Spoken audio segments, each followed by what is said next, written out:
Hello and welcome to News Now on TV360. I'm Thelma Okoro. The United Nations Children's Fund UNICEF says terrorist sect Boko Haram recruited about 2,000 children in 2016. According to the global body, these children were used as child soldiers. These figures were provided as global leaders gather in Paris on the anniversary of the Paris commitment to end the use of children in conflict. UNICEF says the children used by Boko Haram were mostly under the age of 18. The Nigerian government says it remains committed to eliminating terrorism in the country. The issue of insurgency took center stage at the 7th edition of the National Security Summit held in Abuja, the nation's capital. Danjuma Sheni, who is the permanent secretary of the Defense Ministry, admitted that to achieve the much-desired economic development in Nigeria, all efforts should be channeled towards defeating terrorism in the country. The permanent ministry, alongside other top government officials and the Sultan of Sokoto, emphasized the importance of Nigeria's counter-terrorism operations. The isolated attacks we have been witnessing, particularly since the terrorists were dislodged from Sambisa forest, is not unexpected, but will, I assure you, eventually be brought to an end. Moving forward and ensuring the return of peace in the entire Northeast in particular, and Nigeria in general, is the reason why we are here today. The theme of this seminar, which is consolidating on the gains of counter-terrorism operations in Nigeria, could not have been more apt at this time in view of the security challenges confronting our country. It is indeed necessary for the country to consolidate on the successes recorded in the fight against terrorism and other forms of criminalities in our society. Life is gradually returning to normal across the Northeast. However, there are still some levels of threat that need to be addressed. This is more so that the dislodged terrorists are dispersed among peace-loving people in various communities across the country, thus making counter-terrorism efforts a more difficult task. It is noteworthy that at this stage, like any other, a combination of military and civil approaches is required to effectively deal with the situation. While the peace-building efforts are ongoing with a view to rebuilding the communities, the fundamental push and pull factors that lead the youth to joining terrorist groups need to be critically interrogated and carefully addressed. What really is the problem is not lack of knowing what to do or lack of papers on how to go forward, but that strength to implement things we have agreed to do. If we don't implement things, we'll still come back here at the next ANDEC seminar discussing the same issue that we are going to discuss today. Unless we have that strength, the willpower, especially the political willpower of our political leaders, I'm happy the Minister of Information is here. He will pass these messages to the Executive Council. If we don't have that willpower to implement things, we will still continue to have the same problems that we have this year, next year, and next few years. Kogi State Governor Yahaya Bello has expressed concern over the activities of Boko Haram in his state. He says Kogi State has now become a dwelling place for the sect recently dislodged from the northeast region by the Nigerian army. The governor also confirmed the arrest of 4 members of the sect in possession of explosive devices in Kogi State. Boko Haram has been defeated in the northeast, technically. But let me use this opportunity to state that the majority of them, or some of them, have been located in Kogi State, where I have the opportunity of coming today. Just 2 nights ago and last night, members of the armed forces and the police have arrested about 4 high-profile Boko Haram members with IEDs and all other sorts of weapons. Kogi State is a haven for the Boko Haram members that have been displaced from northeast. However, they've chosen a wrong place to seek a refuge.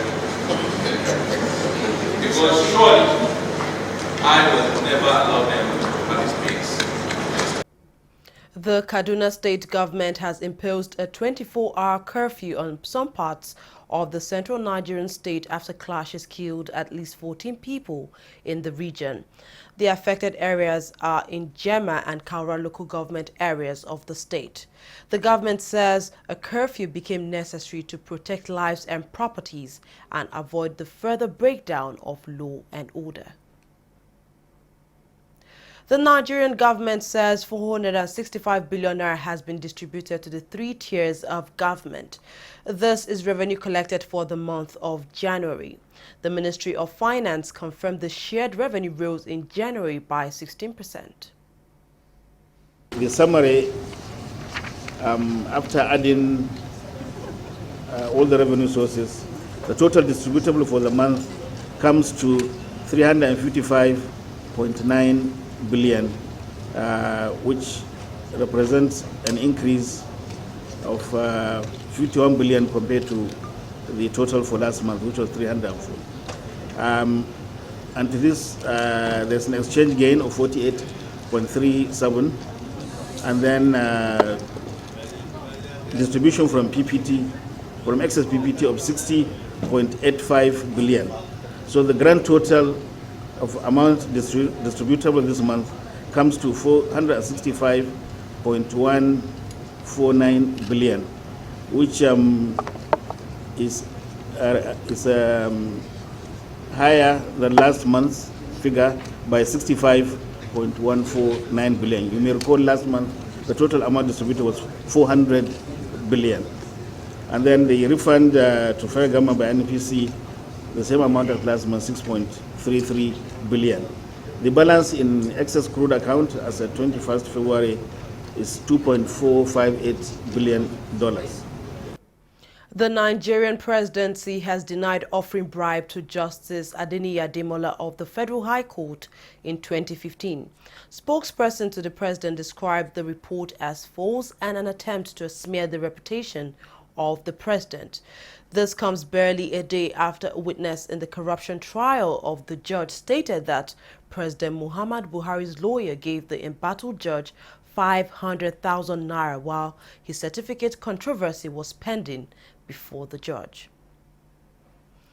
It was a mixture of tears and joy as a total of 171 Nigerians were deported from Libya. The returnees were brought back by the federal government after an unsuccessful attempt to cross to Europe from Libya.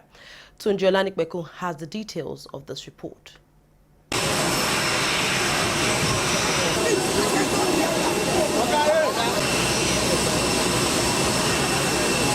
After many months and some years of unsuccessful attempts to cross to Europe through Libya, these Nigerians were brought back to their fatherland, but not without different tales of wars and dehumanization. Many did not survive the gunshots. When they were catching everybody, some people were shot, some people died in the scene. So many of my friends died. So many of my friends that went to Libya together. A total of 171 Nigerians were repatriated from Tripoli. The returnees touched ground at the Murtala Mohammed International Airport around 4 p.m. on board Libya airline Novalia. The returnees were received by the Special Advisor to President Buhari on Diaspora, Honorable Abike Dabiri Irewa, the National Emergency Management Agency, NEMA, Nigeria Immigration, the Department of State Security, and the Nigerian Police. While welcoming them to the country, Honorable Dabiri Irewa conveyed the warm messages from President Buhari to the returnees and advised them to brace up for a new life in the country. This administration will ensure that the welfare of every Nigerian is critical to President Muhammadu Buhari. So we're glad that more of them are coming back. I want to thank the IOM in particular and NEMA for doing a great job. However, like I told them, they are not criminals. These are men and women who have gone abroad in search of greener pastures. Unfortunately, it turned out to be a terrible experience for them. So they are not criminals. They shouldn't be ashamed of themselves. They are glad that they are back home.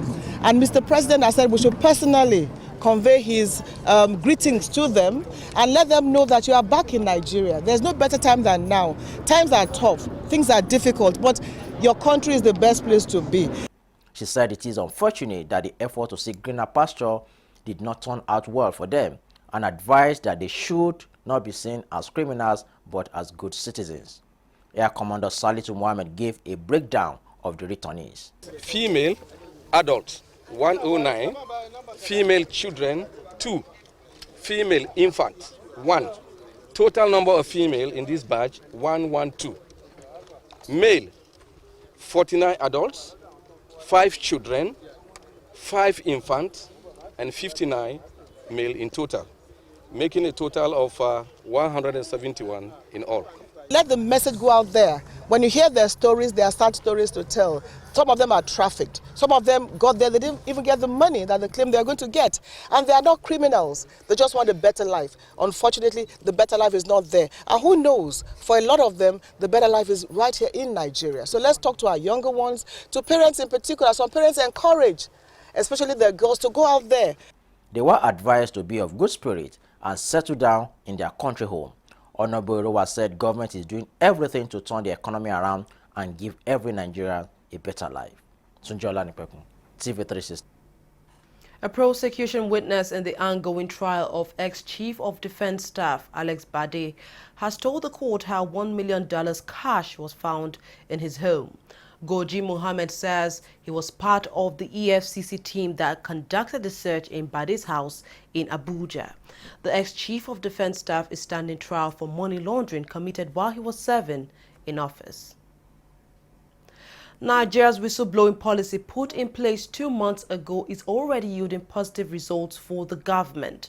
Over $180 million of suspected stolen public funds have so far been recovered.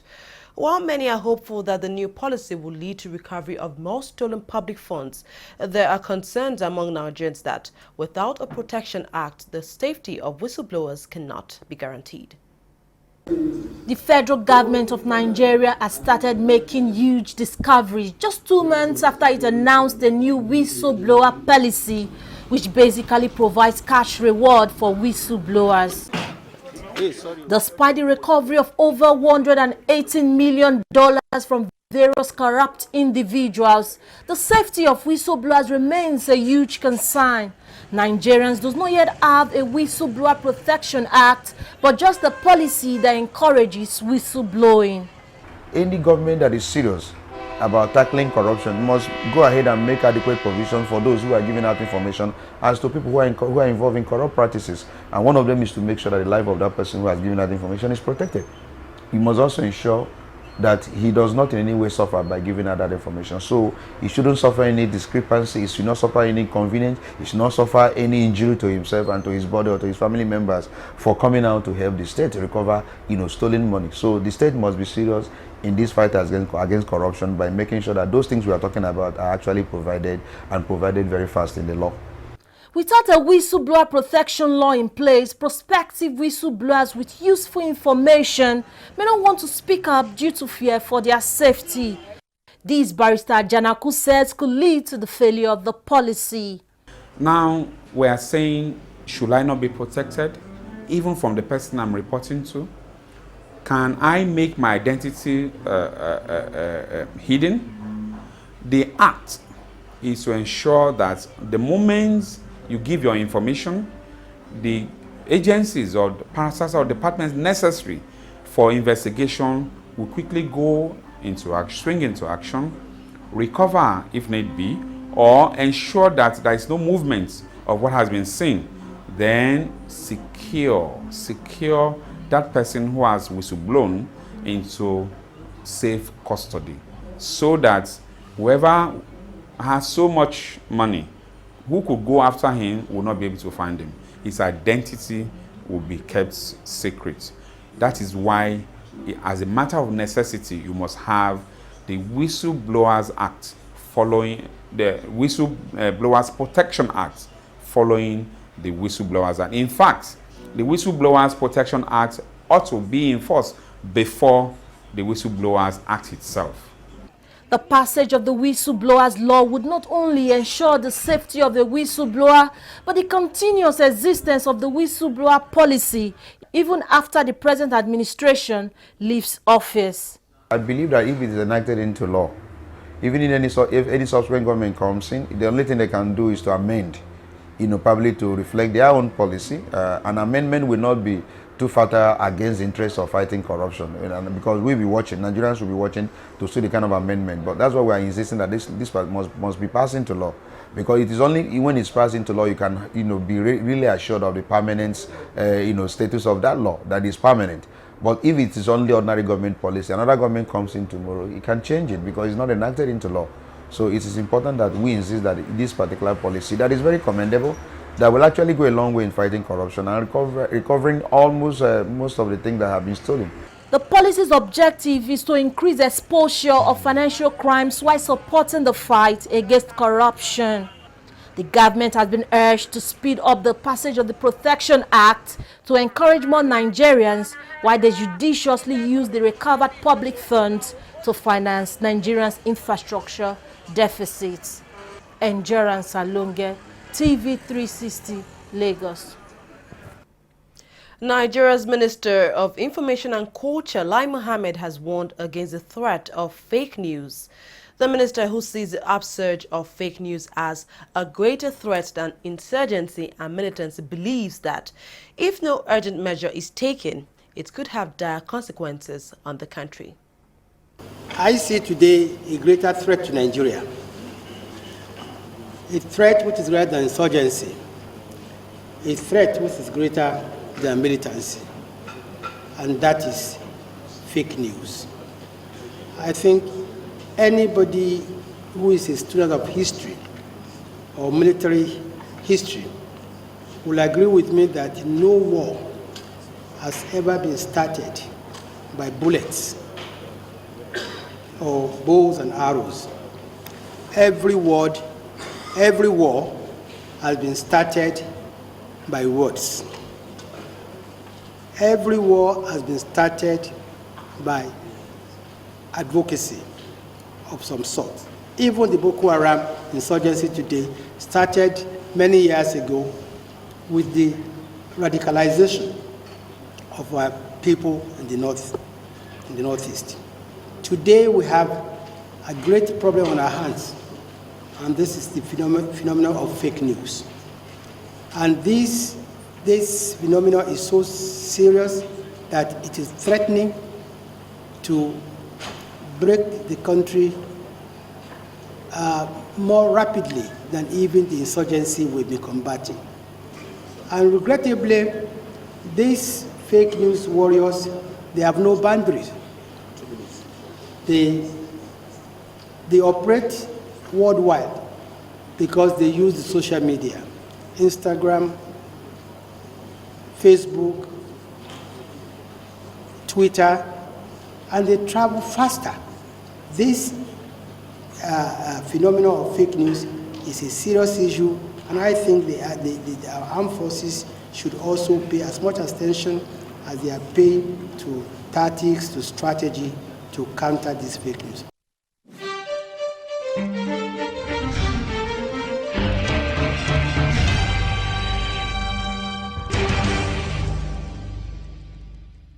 Corruption not in my country. Mr. Job! Mr. Job! What is it now? What is it now? Please turn down the volume of your music. It's too loud. And how is that your business? It is disturbing me. I can't sleep. And the same way you are disturbing my right to good music and where I enjoy it.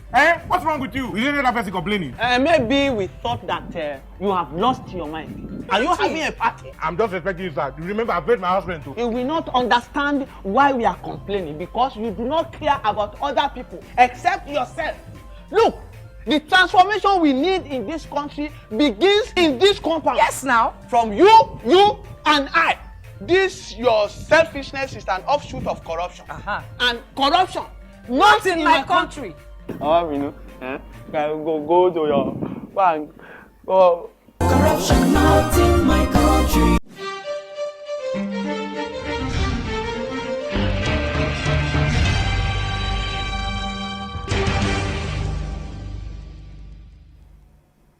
Welcome back. It's now time for business news. Fidelia is standing by with the latest.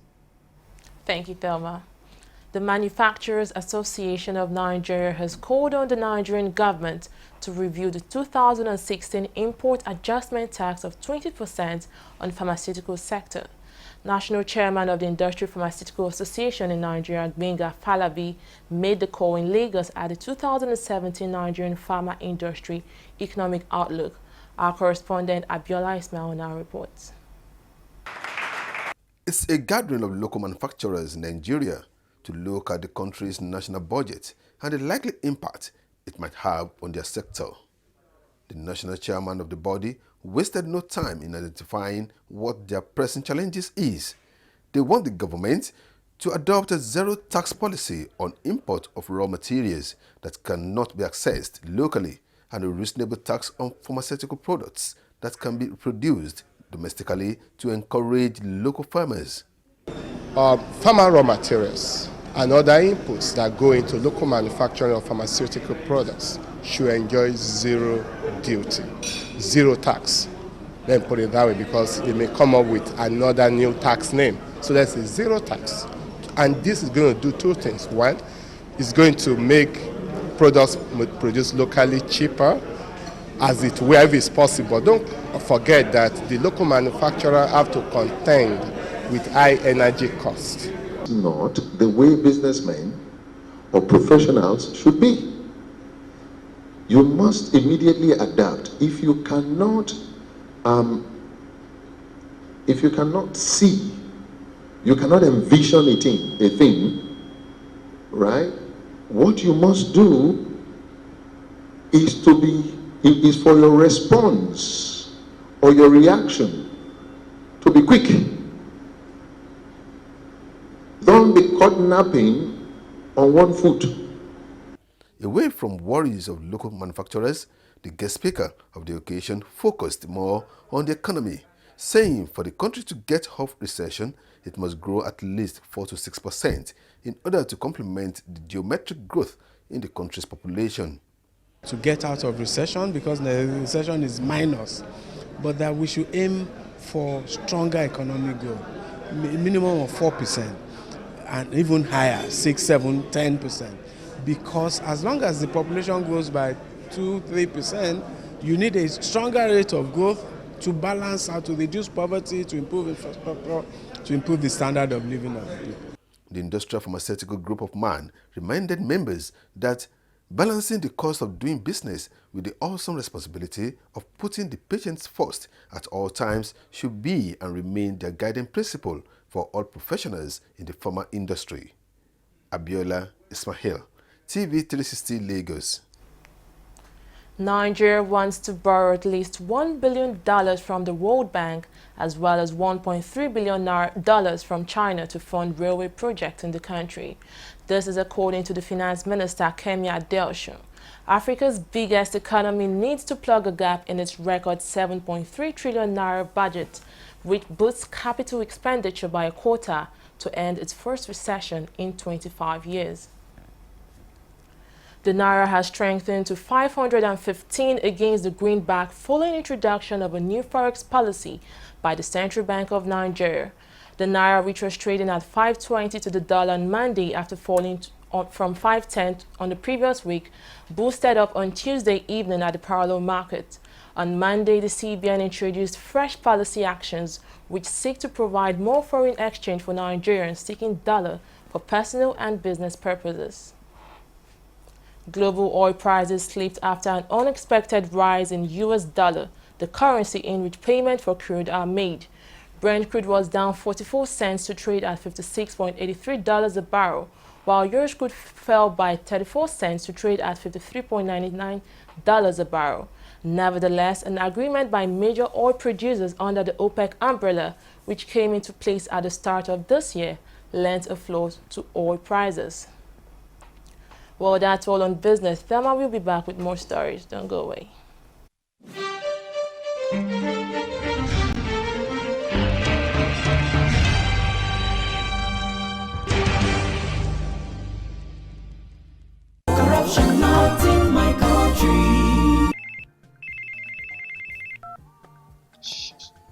Hello. Alahaji. Right now I'm in Abuja. No.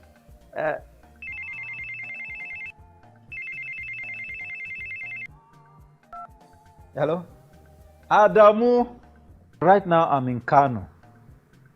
Yes. When I get back, I will just call you. Look, what is wrong with you? I'm talking on the phone and you are gesticulating and doing. What's wrong with you? Daddy, where exactly are we as we speak? Are you alright? This is Lagos. Well, you just lied to someone that we are in Abuja. Keep quiet there. Who told you you can tell an elderly person is lying? Daddy, you just lied. And by lying, you are raising corrupt children for the future of Nigeria. That is corruption, not in my country. Corruption not in my country.